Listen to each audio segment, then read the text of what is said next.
أعوذ بالله من الشيطان الرجيم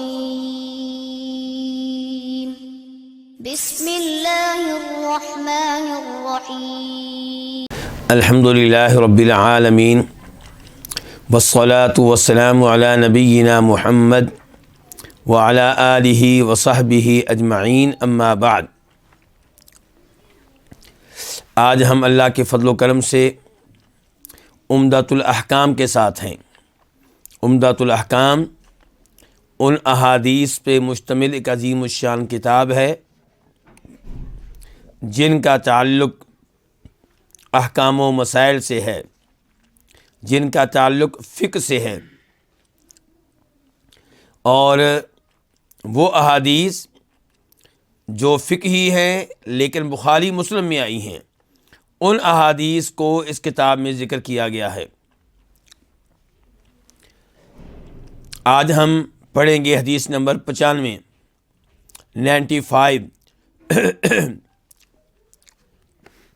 اور جو ہمارا موضوع ہے آج کل وہ ہے نماز میں قرات کرنا، نماز میں تلاوت کرنا۔ السلام و برکاتہ۔ عن ابی قتادۃ الانصاری رضی اللہ عنہ قال، ابو قتادہ انصاری رضی اللہ عنہ کہتے ہیں، کان رسول اللہ صلی اللہ علیہ وسلم یقرأ فی الرکعتین الاولیین من صلاۃ الظہر بفاتحۃ الکتاب وسورتین۔ ابو قتادہ انصاری، ان کا نام ہے الحارث ابن ربعی، یہ کہتے ہیں کہ نبی صلی اللہ علیہ وسلم یقرأ تلاوت کیا کرتے تھے نماز ظہر کی پہلی 2 رکعتوں میں، کس چیز کی؟ سورہ فاتحہ کی، وسورتین، اور 2 مزید صورتوں کی۔ اس سے کیا مراد ہے؟ یعنی کہ ظہر کی پہلی 2 رکعتوں میں سورہ فاتحہ پڑھتے، اور سورہ فاتحہ کے بعد کیا پڑھتے تھے؟ نہیں، ایک صورت کے 2 صورتیں۔ سوال یہ ہے جی علماء کرام، ہاں جی، ہر رکعت کی 1 صورت، کیونکہ ایک اور روایت میں ہے، بخاری شریف کی روایت جس کا نمبر ہے 762 وسورتن سورتن، یعنی کہ ایک صورت۔ تو یہاں پہ لفظ آیا 2 صورتیں، مراد 2 رکعتیں 2 صورتیں۔ یطول فی الاولی، آپ قرات کو لمبا کرتے تھے، فی الاولی، پہلی رکعت میں،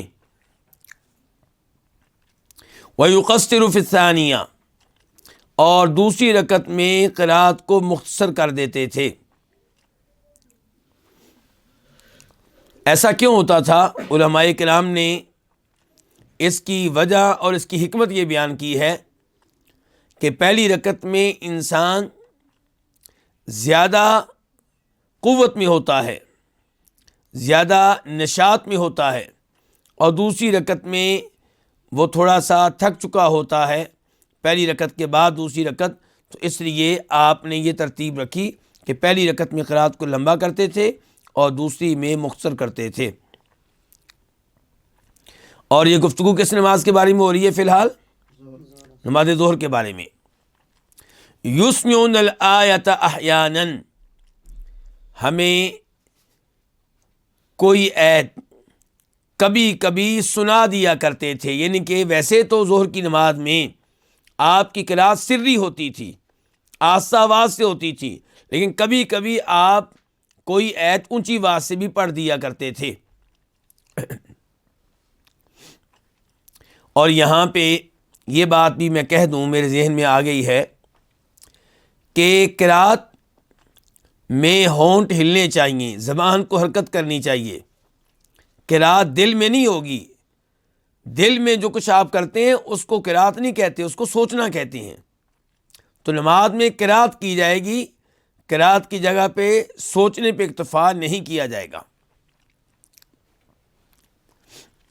وَكَانَ يَقْرَأُ فِي الْعَصْرِ بِفَاتِحَةِ الْكِتَابِ وَسُورَتَيْنِ، اور آپ عصر کی نماز میں فاتحۃ الکتاب پڑھتے تھے، فاتحۃ الکتاب یعنی کہ سورہ فاتحہ، یہ سورہ فاتحہ کے ناموں میں سے ایک نام ہے فاتحۃ الکتاب۔ وسورتین، اور 2 سورتیں بھی پڑھتے تھے، یعنی کہ پہلی رکعت میں بھی سورہ فاتحہ کے بعد ایک سورت، اور دوسری رکعت میں بھی سورہ فاتحہ کے بعد ایک سورت۔ یطول فی الاولی، پہلی رکعت میں قرات کو لمبا کرتے تھے، ویقصر فی الثانیہ، اور دوسری رکعت میں قرات کو مختصر کرتے تھے۔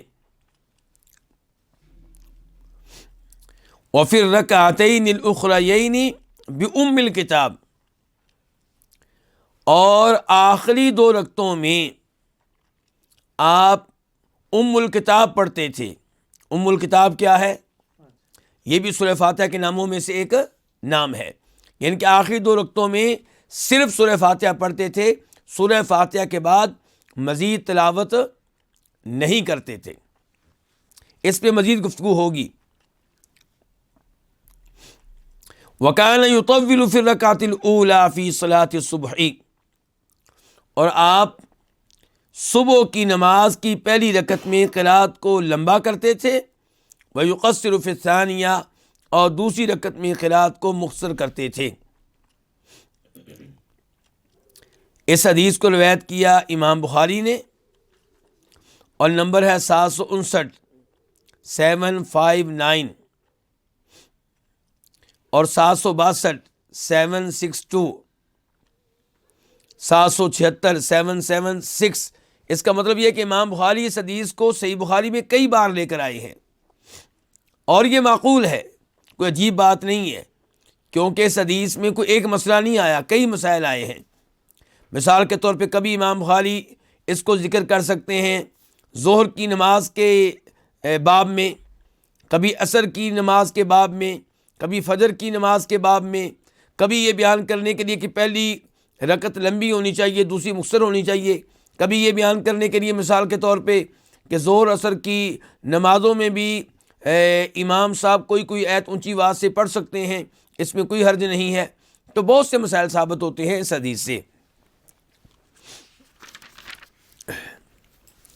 تو اب ہم باقاعدہ تذکرہ کرتے ہیں ان مسائل کا جو اس حدیث سے اخذ کیے جائیں گے۔ نمبر 1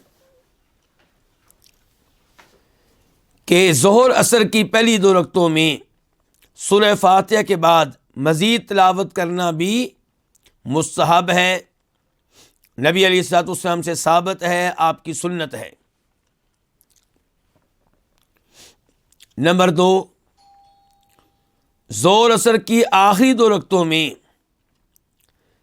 صرف سورہ فاتحہ پڑھنا اور اس کے بعد مزید تلاوت نہ کرنا، یہ نبی علیہ الصلوۃ والسلام سے ثابت ہے، لیکن دیگر احادیث سے پتہ چلتا ہے کہ نبی علیہ الصلوۃ والسلام نے کبھی ایسا بھی کیا ہے کہ آخری 2 رکعتوں میں بھی آپ سورہ فاتحہ کے بعد مزید تلاوت کیا کرتے تھے۔ اس بارے میں حدیث آپ کے سامنے رکھنا چاہوں گا، مسلم شریف کی حدیث ہے، نمبر ہے اس کا 452 452، راوی ہیں ابو سعید خدری رضی اللہ تعالی عنہ، کہتے ہیں کہ ان النبی صلی اللہ علیہ وسلم کان یقرأ فی صلاۃ الظہر فی الرکعتین الاولیین فی کل رکعۃ قدر 30 آیہ۔ آپ صلی اللہ علیہ وسلم ظہر کی نماز میں پہلی 2 رکعتوں میں تلاوت کرتے تھے، ہر رکعت میں 30 آیتوں کی برابر،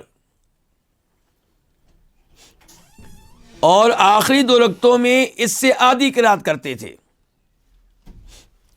تو کیا پتہ چلا، چاروں رکعتوں میں آپ کیا کرتے تھے؟ قرات کرتے تھے، تلاوت کرتے تھے۔ پہلی 2 رکعتوں میں 30 آیتوں کے برابر، اور آخری 2 رکعتوں میں اس سے نصف، یعنی کہ 15 آیتیں۔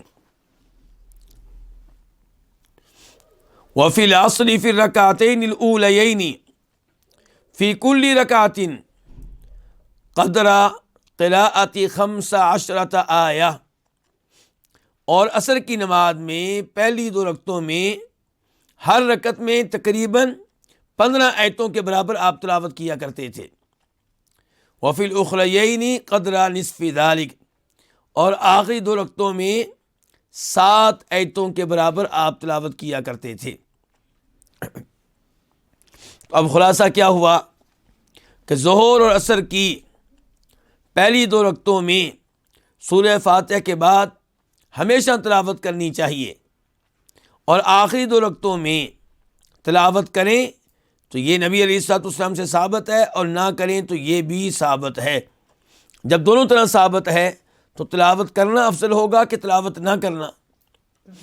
ظاہر ہے پھر کرنا افضل ہوگا، تو کرنے پہ ثواب ملتا ہے. تیسرے نمبر پہ یہ مسئلہ ثابت ہوا کہ ظہر کی نماز ہو، عصر کی نماز ہو، فجر کی نماز ہو، پہلی رکعت میں قرات دوسری رکعت کے مقابلے میں زیادہ لمبی کرنی چاہیے. چوتھے نمبر پہ یہ مسئلہ ثابت ہوا کہ ان 2 نمازوں میں تلاوت آہستہ آواز سے کی جائے گی. اس لیے صحابی کہہ لیں کہ کبھی کبھی آپ ہمیں تلاوت سنایا کرتے تھے، اس کا مطلب ہے عام طور پہ آہستہ آواز سے تلاوت کیا کرتے تھے. تو 5واں مسئلہ پھر یہ ہوگا کہ کبھی کبھی کوئی آیت اونچی آواز سے بھی پڑھی جا سکتی ہے.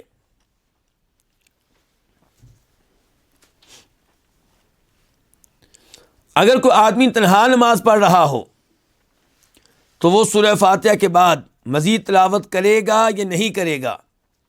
اس موضوع پہ ایک روایت آپ کے سامنے رکھنا چاہتا ہوں. اس کو امام مالک اپنی موطا میں لے کر آئے ہیں، اور امام مالک اسے روایت کرتے ہیں نافع سے، اور نافع عبداللہ بن عمر سے.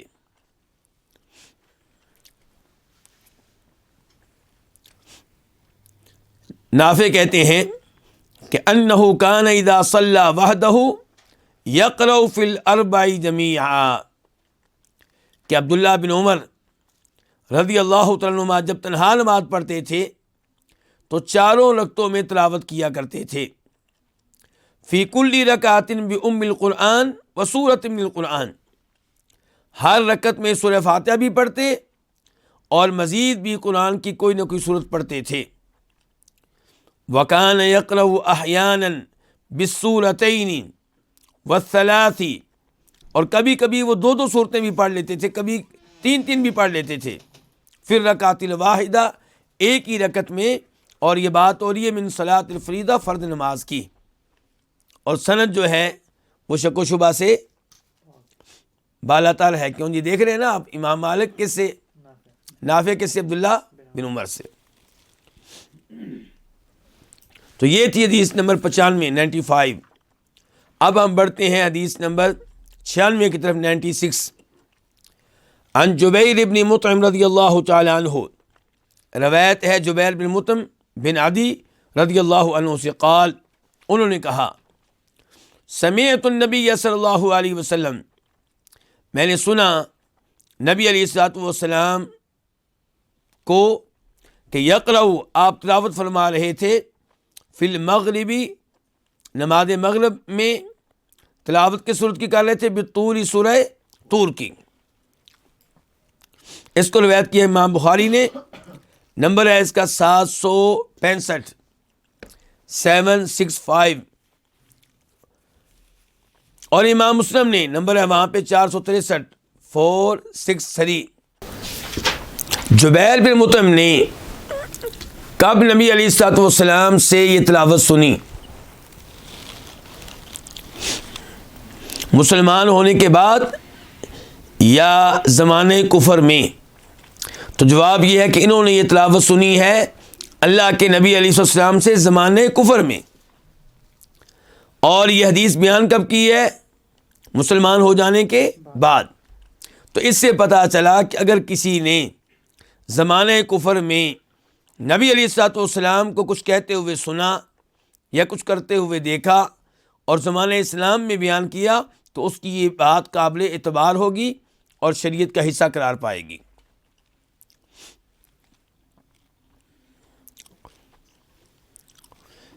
جبیر بن مطعم نے یہ تلاوت کب سنی تھی؟ کیونکہ یہ تو ویسے مکہ کے رہنے والے ہیں. جب مکہ کے رہنے والے ہیں اور مسلمان بھی نہیں تھے تو انہوں نے یہ تلاوت آپ سے مکہ میں سنی یا مدینہ میں؟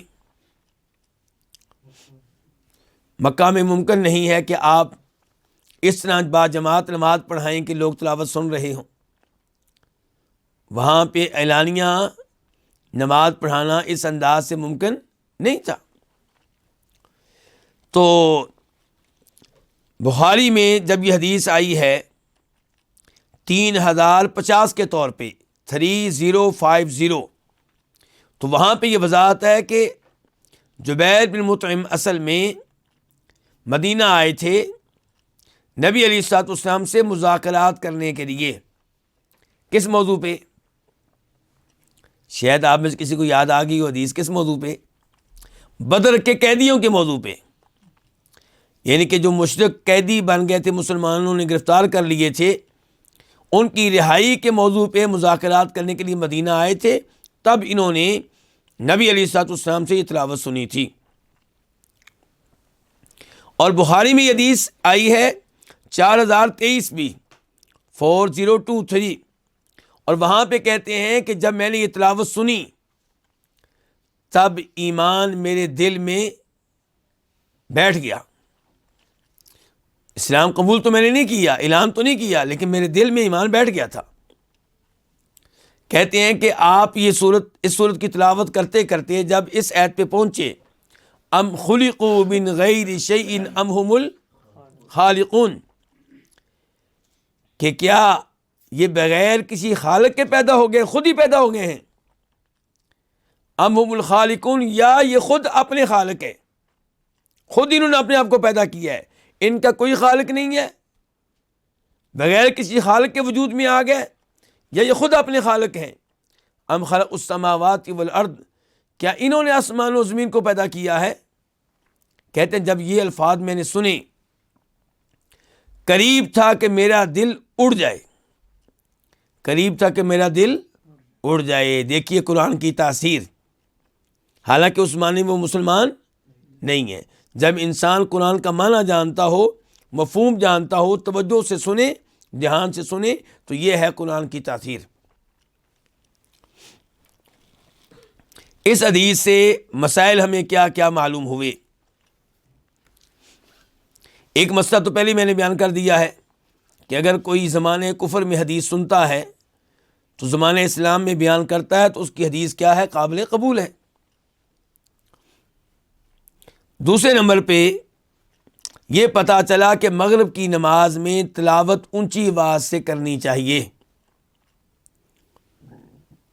اسی لیے تو جبیر بن مطعم نے پوری صورت آپ سے سنی. تیسرے نمبر پہ پتہ چلا کہ مغرب کی نماز میں اگر تلاوت لمبی کی جائے تو یہ بھی جائز ہے. اب سورہ طور لمبی صورت ہے، جبکہ عام طور پہ معمول کیا ہے ہمارے اماموں کا؟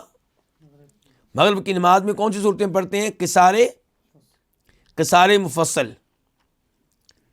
قصار مفصل کون سی صورتیں ہوتی ہیں کر صاحب؟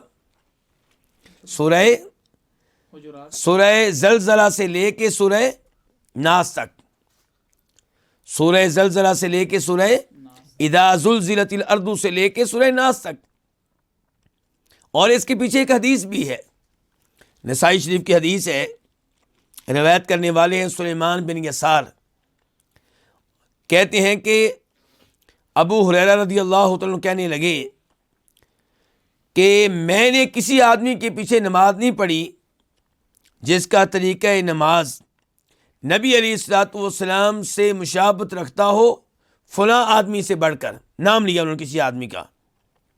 اب یہ سلیمان بن یسار کہتے ہیں کہ وہ جو آدمی تھا اس کے پیچھے ہم نے نمازیں پڑھی ہوئی ہیں، جس کے بارے میں ابو ہریرہ یہ گارنٹی دے رہے ہیں کہ اس کی نمازیں ملتی ہیں کس سے؟ نبی علیہ السلام کی نمازوں سے. کہتے ہیں کہ وہ آدمی جو تھا وہ یقرأ فی المغرب بقصار المفصل، وہ مغرب کی نماز میں کون سی صورتیں پڑھا کرتا تھا؟ قصار مفصل. قصار کہتے ہیں چھوٹی چھوٹی، اور مفصل یعنی کہ حافظ ابن حجر کہتے ہیں مفصل سے مراد یہ کہ وہ صورتیں جو اتنی چھوٹی ہیں کہ بار بار فاصلہ آ جاتا ہے کس کا؟ بسم اللہ کا. یہ نسائی شریف کی حدیث ہے 983 983. تو قصار مفصل صورتیں عام طور پہ پڑھی جاتی ہیں مغرب کی نماز میں، لیکن اگر کبھی کوئی امام لمبی تلاوت کرتے ہیں مغرب کی نماز میں صورتحال کو دیکھ کر تو انشاءاللہ اس میں کوئی حرج نہیں ہے. اب ہم بڑھتے ہیں حدیث نمبر 97 کی طرف. 97 عن البراء ابن عازب رضی اللہ تعالی عنہما، روایت ہے براء بن عازب رضی اللہ عنہما سے، ان النبی صلی اللہ علیہ وسلم کان فی سفر، کہ بے شک نبی علیہ الصلوۃ والسلام ایک سفر میں تھے.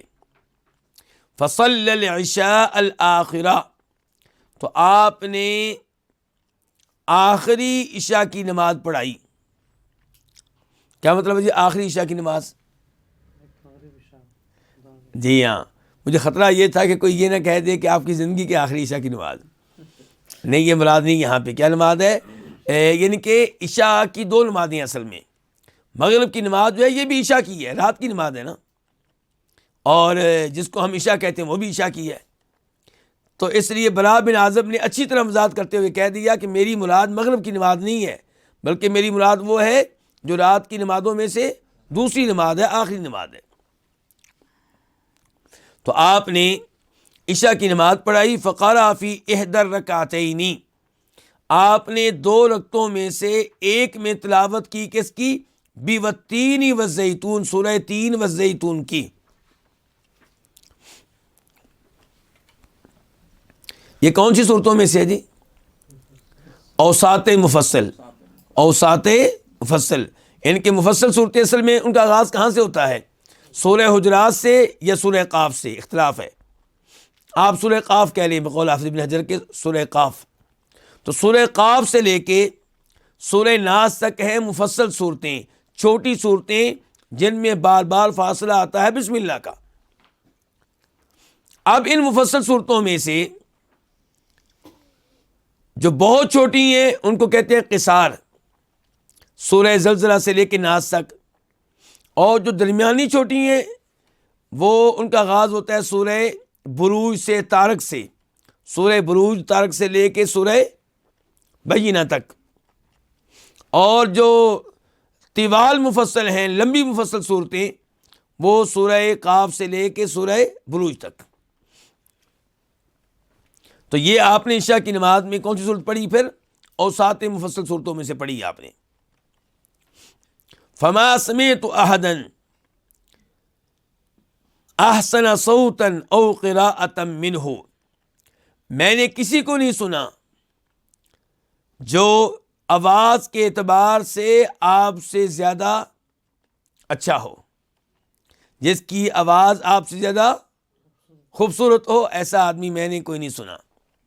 او قراءۃ منہ، یا جو آپ سے اچھا ہو تلاوت کے لحاظ سے، قراءت کے لحاظ سے، ٹھہر ٹھہر کے تلاوت کرنا، توجہ سے تلاوت کرنا، میں نے آپ سے بہتر کوئی نہیں سنا. ان کے راوی کو شک ہے کہ براء بن عازب نے احسن صوتن کہا تھا یا احسن قراءتن کہا تھا. یعنی کہ براء بن عازب نے یہ کہا تھا کہ آپ سے بہتر میں نے کوئی نہیں سنا جو آواز کے لحاظ سے اچھا ہو، یا یہ کہا تھا آپ سے بہتر میں نے کوئی نہیں سنا جو تلاوت کے لحاظ سے آپ سے اچھا ہو.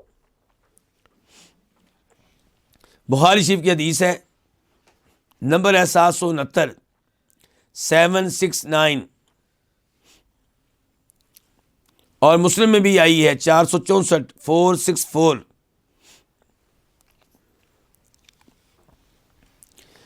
تو جو عشاء کی نماز ہے اس کے بارے میں بھی عام طور پہ معمول کیا ہے کہ اس میں کون سی تلاوت کی جاتی، کون سی صورتوں کی؟ اوساط مفصل کی. اور اس بارے میں وہی حدیث جو پہلے میں نے ذکر کی اس کا دوسرا حصہ ذکر کروں گا. سلیمان بن یسار کہتے ہیں کہ ابو ہریرہ نے ایک آدمی کے بارے میں کہا کہ میں نے اس سے زیادہ نبی علیہ الصلوۃ والسلام سے مشابہت رکھنے والا کوئی آدمی نہیں دیکھا نمازوں کے اعتبار سے. تو سلیمان بن یسار کہتے ہیں اس آدمی کے پیچھے ہم نے نمازیں پڑھی ہیں. وَيَقْرَأُ فِي الْعِشَاءِ، وہ پڑھا کرتا تھا عشاء کی نماز میں بِالشَّمْسِ وَضُحَاهَا وَأَشْبَاهِهَا، سورہ شمس اور سورہ شمس سے ملتی جلتی صورتیں پڑھا کرتا تھا۔ تو یہ کون سی ہوئی؟ اوساط مفصل۔ نسائی کی وہی حدیث 983 983۔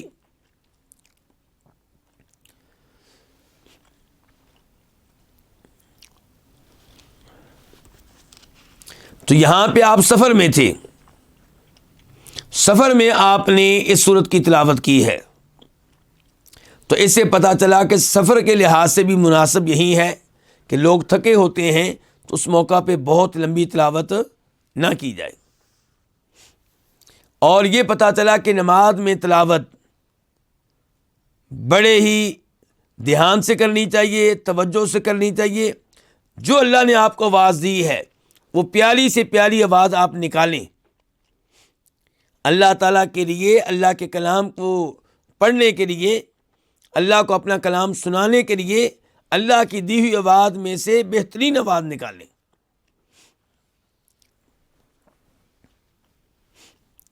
اب ہم بڑھتے ہیں حدیث نمبر 98 کی طرف، 98۔ عن عائشہ رضی اللہ عنہا، روایت ہے سیدہ عائشہ رضی اللہ عنہا سے، ان رسول اللہ صلی اللہ علیہ وسلم بعث رجلا علی سریہ، کہ بے شک رسول اللہ صلی اللہ علیہ وسلم نے ایک آدمی کو بھیجا علی سریۃ، ایک لشکر پہ، یعنی کہ ایک لشکر کا سربراہ بنا کر، امیر بنا کر جہاد کے لیے بھیجا۔ فکان یقرأ لاصحابہ فی صلاتہم، تو وہ اپنے اصحاب کے لیے، اپنے ساتھیوں کے لیے تلاوت کیا کرتا تھا ان کی نماز میں، یعنی کہ ان کی امامت کرایا کرتا تھا۔ اور یہی معمول تھا نبی علیہ الصلوۃ والسلام کے زمانے میں، بعد میں آنے والے خلفاء کے زمانے میں، کہ وقت کا حکمران، وقت کا گورنر وہی نماز میں امام ہوا کرتا تھا۔ تو یہ صحابی چونکہ سربراہ ہیں لشکر کے، فوج کے، تو امامت بھی یہی کراتے تھے۔ فَيَخْتِمُ بِقُلْ هُوَ اللَّهُ أَحَدٌ، تو یہ آدمی اختتام کیا کرتا تھا اپنی تلاوت کا کس سورت کے ساتھ؟ قُلْ هُوَ اللَّهُ أَحَدٌ کے ساتھ۔ اس کا مطلب یہ ہے کہ قُلْ هُوَ اللَّهُ أَحَدٌ سے پہلے بھی کچھ پڑھتا تھا۔ فَلَمَّا رَجَعُوا، پس جب وہ واپس آئے، کہاں سے؟ اس جہاد سے، اس لڑائی سے، ذکروا ذلک لرسول اللہ صلی اللہ علیہ وسلم، تو انہوں نے اس چیز کا تذکرہ نبی علیہ الصلوۃ والسلام سے کیا۔ بہت سی ایسی احادیث ہم پڑھتے ہیں جن میں آتا ہے کہ صحابہ کرام سفر سے واپس آئے تو پھر انہوں نے اللہ کے رسول کو بتایا کہ ایسا ہوا تھا، یعنی کہ اللہ کے رسول کے سامنے سوال رکھتے تاکہ اللہ کے رسول وضاحت کریں۔ میرا یہاں پہ سوال یہ ہے کہ وہ اللہ کے رسول کو ادھر سے آواز کیوں نہیں دے دیا کرتے تھے؟ جی ہاں، تو یہ عقیدہ ان کا درست تھا، جانتے تھے کہ ہماری آواز اللہ کے نبی تک نہیں پہنچتی صلی اللہ علیہ وسلم، جانتے تھے کہ اللہ کے نبی یہاں پہ موجود نہیں ہے، وہ مدینہ میں ہے جہاں ہم چھوڑ کے آئے ہیں۔ حاضر ناظر کا عقیدہ ان کا نہیں تھا، وہ آپ کو عالم الغیب نہیں جانتے تھے، ان کا درست عقیدہ تھا۔ تو جب واپس آتے تھے تب اللہ کے رسول سے رابطہ کیا کرتے تھے۔ فقال، تو آپ نے کہا، سلوہ، اس آدمی سے سوال کرو، اس سے پوچھو، لِأَيِّ شَيْءٍ يَصْنَعُ ذَلِكَ، کس لیے وہ یہ کام کرتا ہے، یعنی کہ وہ ایسا کیوں کرتا ہے کہ ہر نماز کی ہر رکعت میں تلاوت کا اختتام سورہ اخلاص پہ کرتا ہے، قل اللہ احد پہ کرتا ہے، اس کی وجہ کیا ہے؟ فسألوہ، تو انہوں نے اس سے استفسار کیا، سوال کیا، پوچھا۔ فقال، تو کہا اس نے، لأنہا صفت الرحمن عز وجل، اس لیے کہ یہ سورت رحمان کے اوصاف پہ مشتمل ہے، اس میں رحمان کی صفات آئی ہیں، رحمان کے نام آئے ہیں، رحمان کی خوبیوں کا تذکرہ ہے۔ کیا خوبیاں جی؟ قل اللہ احد، اللہ تعالیٰ ایک ہے، اللہ الصمد، اللہ کسی کا بھی محتاج نہیں، ساری دنیا اللہ کی محتاج ہے، اللہ بے نیاز ہے ہر ایک سے۔ لم یلد ولم یولد، نہ اس کی کوئی اولاد نہ اس کا کوئی والد، ولم یکن لہ کفوا احد، اور اس کا کوئی ہم پلہ نہیں، کوئی شریک نہیں۔ کہنے لگے کہ اس صورت میں چونکہ اللہ تعالیٰ کی یہ صفات آئی ہیں تو اس لیے میں اس کی تلاوت کرتا ہوں۔ فَأَنَا أُحِبُّ أَنْ أَقْرَأَهَا، تو میں محبت کرتا ہوں اس بات سے کہ میں اس کی تلاوت کروں، یعنی کہ اس صورت کی، کیونکہ اس صورت میں اللہ تعالیٰ کی کیا آئی ہیں؟ صفات آئی ہیں، اللہ کے نام آئے ہیں۔ فقال رسول اللہ صلی اللہ علیہ وسلم، تو فرمایا رسول اللہ صلی اللہ علیہ وسلم نے، اخبروہ، اس آدمی کو بتا دو، ان اللہ تعالی یحبہ، کہ بے شک اللہ تعالیٰ اس سے محبت کرتا ہے۔ اس حدیث کو روایت کیا امام بخاری نے، نمبر ہے 7375 7375۔ امام مسلم نے نمبر ہے 813 813۔ بڑی ہی عظیم یہ حدیث ہے۔ ایک تو یہ کہ صحابہ کرام رضوان اللہ علیہم اجمعین آپ کی قیادت میں بھی لڑتے رہے اور آپ کے بغیر بھی خیر کا یہ کام سر انجام دیتے رہے۔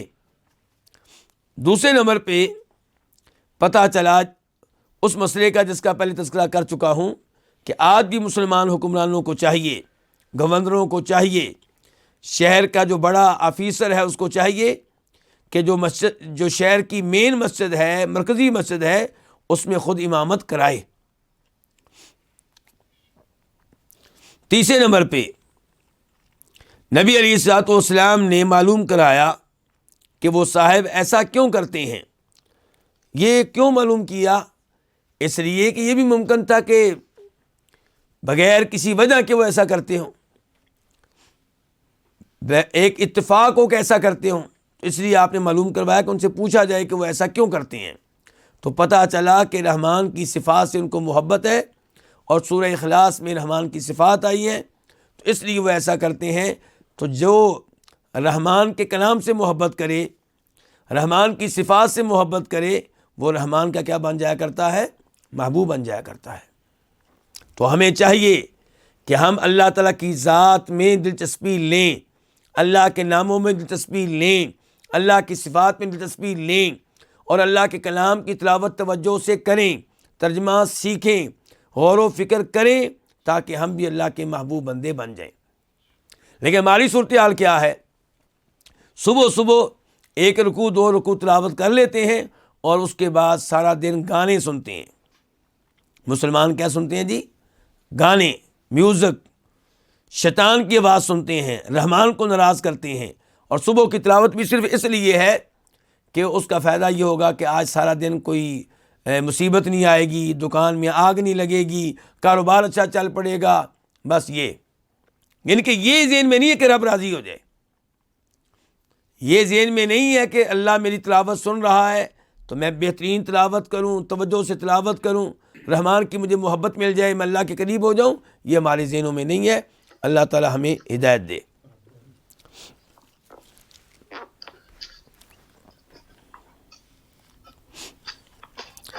اس حدیث سے جو مسائل معلوم ہو رہے ہیں ان میں سے ایک یہ ہے، تو پہلا مسئلہ تو یہ معلوم ہوا کہ سورہ اخلاص کی تلاوت کسی بھی نماز میں کی جا سکتی ہے، اور یہ پتہ چلا کہ ایک نماز میں سورہ فاتحہ کے بعد 2 سورتیں بھی پڑھی جا سکتی ہیں۔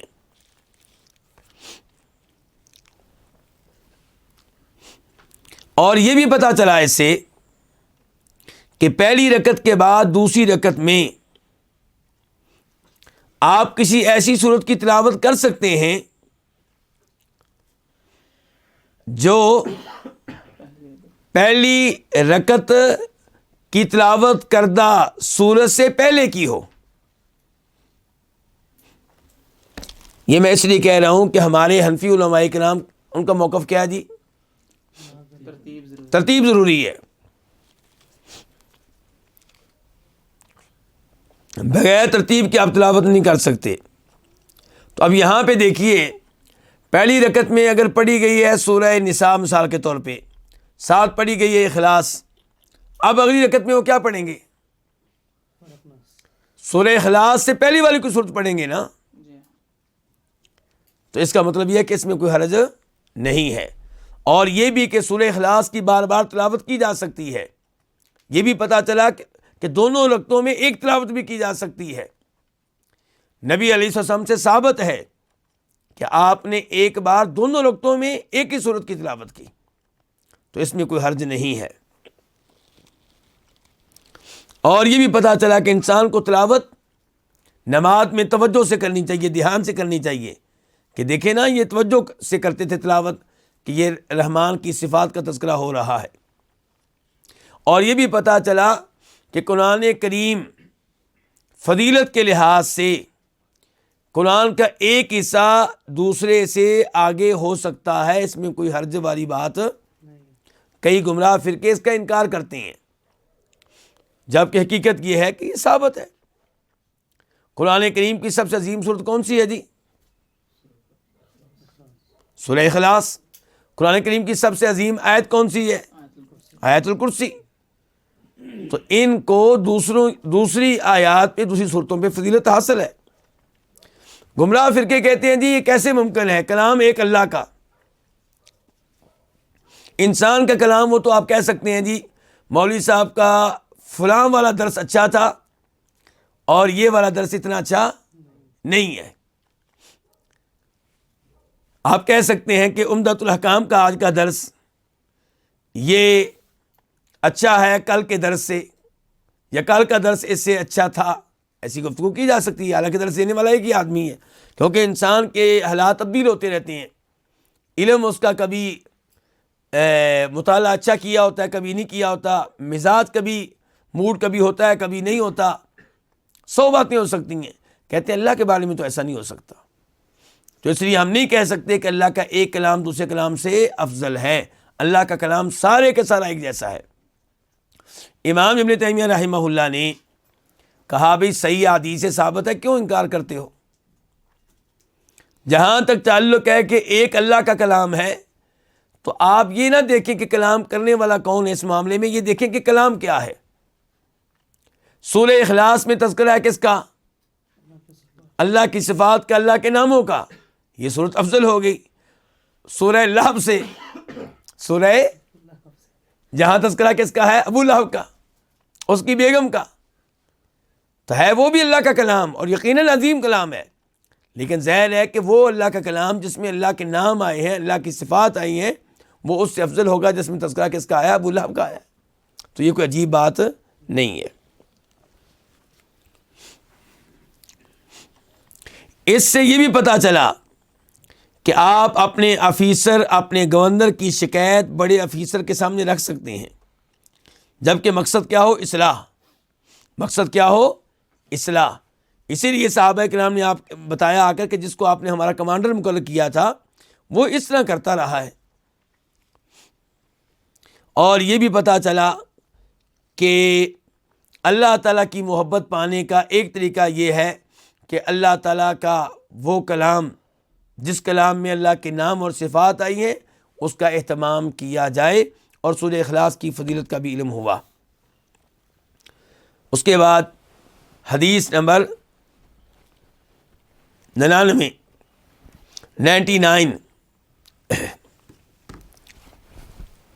عن جابر رضی اللہ عنہ، روایت ہے جناب جابر رضی اللہ تعالیٰ عنہ سے، ان النبی صلی اللہ علیہ وسلم قال لمعاذ، کہ بے شک نبی علیہ الصلوۃ والسلام نے معاذ سے کہا. معاذ کون سے؟ معاذ بن جبل رضی اللہ تعالیٰ عنہ. فلولا صلیت بسبح اسم ربک الاعلی والشمس وضحاها واللیل اذا یغشی، کیوں نہ تو نے تلاوت کی، کیوں نہ تو نے نماز پڑھائی سبح اسم ربک الاعلی کی تلاوت کر کے، اور والشمس وضحاها کی تلاوت کر کے، اور واللیل اذا یغشی کی تلاوت کر کے. فَإِنَّهُ يُصَلِّي وَرَاءَكَ الْكَبِيرُ وَالضَّعِيفُ وَذُو الْحَاجَةِ، کیونکہ نماز پڑھتے ہیں تیرے پیچھے، نماز پڑھتے ہیں تیرے پیچھے الکبیر بڑی عمر کے لوگ، والضعیف کمزور لوگ، وذو الحاجہ اور حاجت مند جن کو کوئی ضرورت ہوتی ہے، جلدی ہوتی ہے. بخاری کی حدیث ہے 705. یہ حدیث پوری آپ کے سامنے رکھنا چاہوں گا تاکہ ہم اس بات کو صحیح معنوں میں سمجھ سکیں. بخاری کی طرف رجوع کرتے ہیں 705۔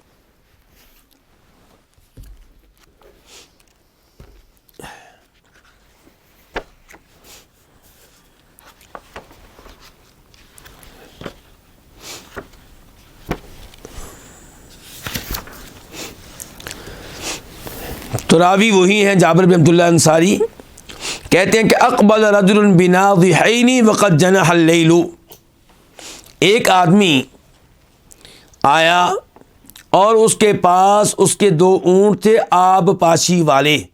کیا مطلب؟ وہ اونٹ جن پہ پانی لاد کر اپنی زمین کو وہ سیراب کیا کرتا تھا۔ وقد جنح اللیل، اور رات کا اندھیرا چھا چکا تھا۔ فوافق معاذ یصلی، اس آدمی نے جناب معاذ بن جبل کو اس حالت میں پایا کہ وہ نماز پڑھا رہے تھے۔ فترک ناضحہ، اس نے اپنے اونٹ باہر چھوڑے۔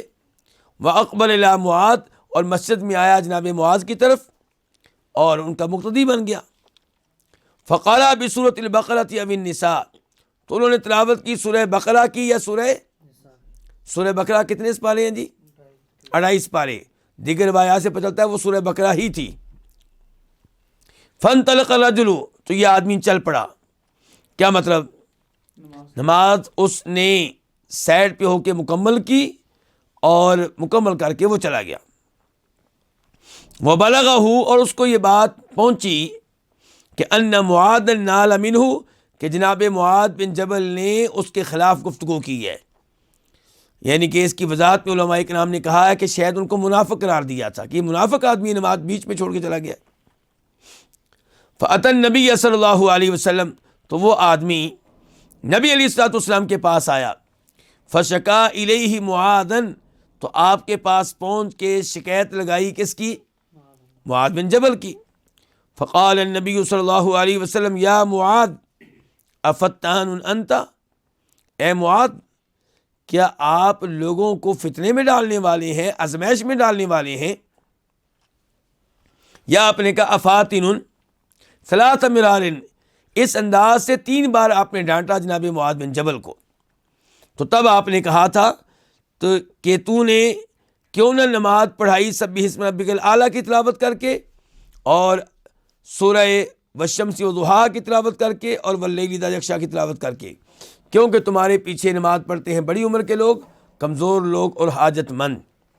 تو یہ ہے وہ حدیث۔ اس حدیث سے کیا کیا مسائل معلوم ہوئے؟ ایک تو ذہن میں یہ بات رکھنے والی ہے کہ معاذ بن جبل اتنی لیٹ نماز کیوں پڑھا رہے تھے؟ آپ کے ذہن میں شاید کوئی چیز آ جائے۔ جی اللہ آپ کو جزائے خیر دے اسماعیل بھائی، کیونکہ معاذ بن جبل پہلے مسجد نبوی میں نبی علیہ السلام کے پیچھے عشاء کی نماز پڑھتے تھے، اس کے بعد وہاں سے چلتے اور قباء میں آتے، اور وہاں پہنچ کر لوگوں کو بطور امام عشاء کی نماز پڑھاتے۔ ہم نمازوں سے جان چھڑاتے پھر رہے ہیں، نماز کو بوجھ سمجھتے ہیں، اور ان کو دیکھیں نماز سے کیسی محبت ہے۔ پہلے اللہ کے نبی کے پیچھے نماز پڑھی کہاں؟ مسجد نبوی میں صلی اللہ علیہ وسلم، اور پھر قباء میں آ کے نماز پڑھاتے ہیں اپنی قوم کو۔ فاصلہ ہے، پیدل بھی چلیں تو کتنا جی؟ 30 منٹ کا، آدھے گھنٹے کا فاصلہ ہے۔ اور اس زمانے میں راستے میں کتنی لائٹیں لگی ہوتی تھی جی؟ کوئی لائٹنگ نہیں ہے، اندھیرا ہے، تاریکی ہے، کبھی گرمی ہے، کبھی سردی ہے، راستے میں کوئی جانور ہو سکتا ہے، کوئی مسئلہ ہو سکتا ہے۔ پھر عشاء کی نماز زور اثر کی نہیں، عشاء کی نماز اللہ کے نبی کے پیچھے پڑھنا صلی اللہ علیہ وسلم، پھر ادھر آنا۔ اور بدقسمت ہے ہمارے وہ اصحاب، ہمارے وہ بھائی جو مدینہ میں کام کرتے ہیں، مکہ میں کام کرتے ہیں، اور پھر بھی نمازیں نہیں پڑھتے، مسجد نبی میں کیا پڑھتے ہی نہیں، ریال کمانے آتے ہیں، نمازیں نہیں۔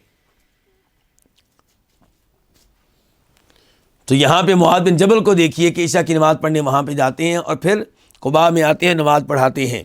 تو بار بار نماز پڑھ رہے ہیں، نماز سے محبت ہے، پھر آ کے نماز پڑھاتے ہیں، صورتیں بھی لمبی پڑھتے ہیں، یہ ان کی محبت ہے نماز سے بھی اور اللہ کے کلام سے بھی۔